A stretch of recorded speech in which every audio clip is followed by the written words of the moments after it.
Trousse, nutrition numéro 9. Cuisiner sainement. Bonjour, je vous souhaite la bienvenue à cette séance de gestion du mode de vie donnée dans le cadre de ce programme. Avant de commencer, j'aimerais vous féliciter de nouveau d'avoir décidé de participer à ce programme et d'avoir franchi une autre étape importante en vue d'améliorer votre santé, d'atteindre votre poids idéal et de vous mettre en forme. Aujourd'hui, nous vous donnerons des conseils pour vous aider à cuisiner sainement. Les informations que je vais vous donner sont en grande partie résumées dans la trousse éducative portant sur ce sujet. En plus d'écouter ce que j'ai à vous dire, passez en revue les informations fournies dans votre trousse au cours des prochains jours. Si vous avez des questions, posez-les à votre mentor. Vous pouvez consulter de nombreuses ressources pour vous aider à cuisiner plus sainement. Nous avons inclus une liste d'outils et d'articles de cuisine que vous pourriez juger utiles. Envisagez de vous les acheter, peut-être pour vous récompenser de respecter vos plans de repas et d'exercice, ou demandez-les en cadeau à vos parents et amis. Les articles suivants figurent parmi nos favoris. Une marguerite. Utilisez cet outil pratique pour faire cuire des légumes à la vapeur. Elle s'ajuste à la taille de toute casserole.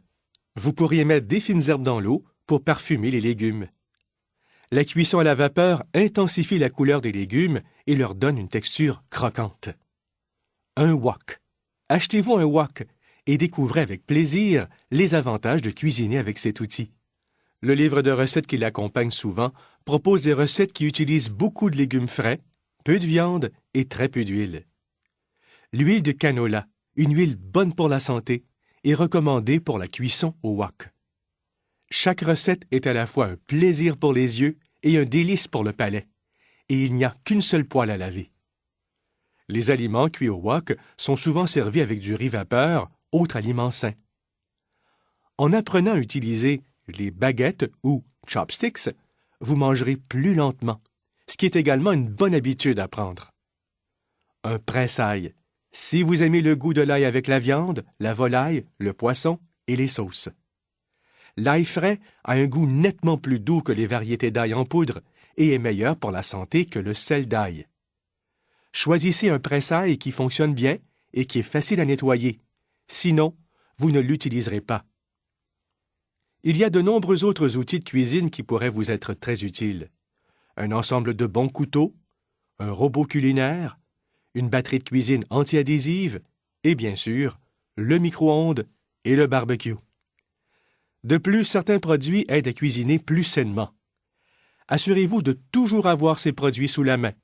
Une variété d'épices et de fines herbes, des condiments faibles en lipides et en sel, tels que des moutardes et des vinaigres aromatisés, des légumes lavés et tranchés, des fromages maigres râpés et des sauces à spaghettis faibles en gras. Vous pouvez également préparer vos propres ingrédients et économiser en n'achetant pas de produits pré-cuisinés. Vous pouvez utiliser un robot culinaire pour hacher en même temps une grande quantité d'oignons, de poivrons verts et de branches de céleri et mettre ce mélange de légumes dans des sacs pour congélation transparents pour faciliter l'identification du contenu. Il s'agit d'une solution pratique pour faire des soupes, des sauces et des plats mijotés et vous n'avez qu'à laver le robot culinaire une fois. Cuisinez des aliments et congélez pour les consommer plus tard. Faites une double recette et congez le reste pour pouvoir préparer rapidement des repas à une autre occasion. Les haricots secs cuits, les muffins, les plats mijotés, les soupes et les bouillons sont quelques exemples d'aliments qui se congèlent bien. D'autres idées de plats cuisinés à congeler sont fournies dans la trousse. Utilisez des aliments en conserve pour économiser temps et argent. Lisez les étiquettes pour vérifier la quantité de lipides, de sucre et de sel. Vous pouvez rincer les aliments en conserve pour retirer les sauces et le sel. Si l'aliment contient du gras, mettez-le au réfrigérateur. Le gras figé au haut de la boîte de conserve peut facilement être enlevé.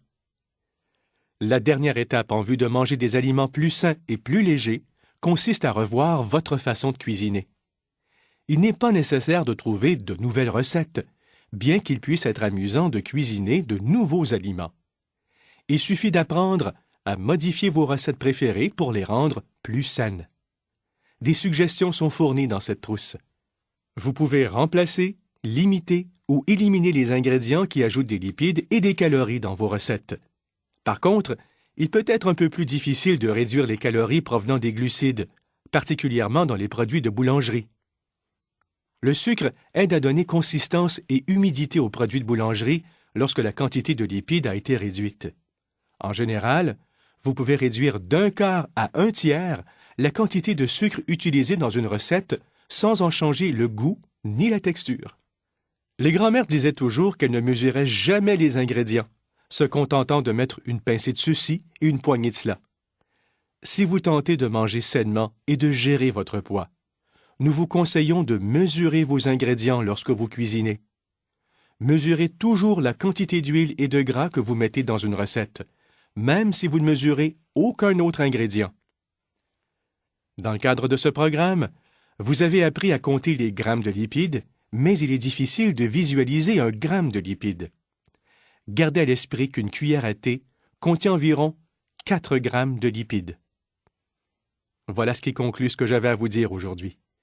N'oubliez pas de relire attentivement l'information fournie dans votre trousse, de répondre aux questions, de faire les devoirs et de déterminer à quel point l'information s'applique à votre situation personnelle. Vous réussirez mieux le programme si vous utilisez pleinement la documentation fournie. Assurez-vous de discuter de toute question avec votre mentor. Continuez à suivre ce programme et vous réussirez. Finalement, rappelez-vous que, pour entreprendre un voyage de 1000 kilomètres, il faut d'abord faire un premier pas. En attendant votre prochaine visite, je vous souhaite de passer une excellente journée en santé.